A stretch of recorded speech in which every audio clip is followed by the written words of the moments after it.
This is Adam Gorney from Rivals here with USC coach Clay Helton with not as busy of a signing day as December, but still pretty important, huh?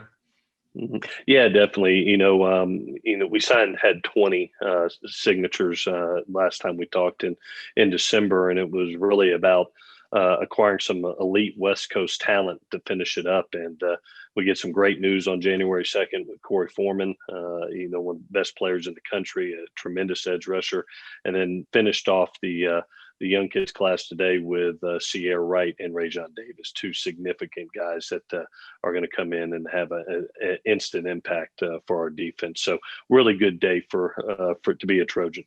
Let's talk Corey Foreman. I mean, obviously just huge for you and for the whole program. What do you like so much about him as a coach, and where do you see him fitting on that defense? Yeah, well, you got to talk about the person first. I mean, you're talking about a tremendous man of character, a guy that has captain characteristics, great work ethic, and then immense talent, God-given talent. He's one of those elite edge players that you can know just cause havoc for an offense. He's one of those guys that you're going to have to know where he's at all time. He's one of those guys you're probably going to have to game plan against. But he's somebody that we were really excited about for a lot of reasons. Obviously, it's really important to keep West Coast talent right here at USC, but also there was a significant need to be able to put him, along with the Drake Jackson, and to be able to provide some pass rush opportunities that we know he can get to the quarterback. Rajon Davis looked like he was going somewhere else for a long time. Never stopped recruiting him. How big is he? Not a physical, going to blow you away type, but just kind of that 21st century linebacker maybe that just gets everywhere. Yeah, Adam, you're exactly right. I mean, in today's football, you have to cover every inch of the field, and explosiveness and speed have to be the number one characteristic. In today's spread offenses, you have to be able to carry a receiver down the middle of the field as well as be able to get out on the perimeter and get the ball down. You have to be physical enough in between the tackles. You got to be able to have pass rushing skills. And this guy checked every box. I mean, he was one of the guys that we just said, hey, we cannot let this guy leave Los Angeles, California. He's too valuable to our defense. He's, again, a great program like Modern Day, has captain characteristics, just a great individual person. And it's one of those guys that, was so important for us in this class that we just didn't want to take no for an answer and just kept on working and kept on working and kept on working.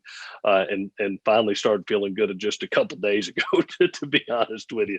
But a great job by the entire staff. That was an all hands on deck moment for us with those two guys. And then Ceyair Wright to kind of cap off the class. And, he had talked about acting for so long in business school, and he's looking all over the country where they don't do a whole lot of acting. And it just seemed like a fit at USC.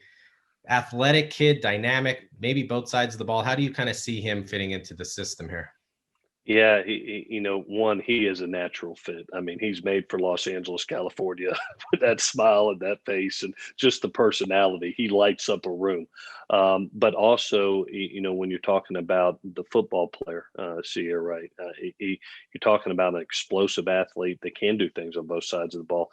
The need for us right now after losing a really talented guy that's very similar to him in Elijah Griffin is going to be at the corner position. And when you talk about that type of explosiveness, that type of length in today's time against these bigger wideouts, he's got a real opportunity to come in and make a major contribution early in his career. Last thing, Clay, transfer portal. It's going to be part of recruiting from here on out. How do you see it? It looked like you've used it pretty well so far. It's an attractive place to be. How do you kind of see it fitting into the whole recruiting cycle here?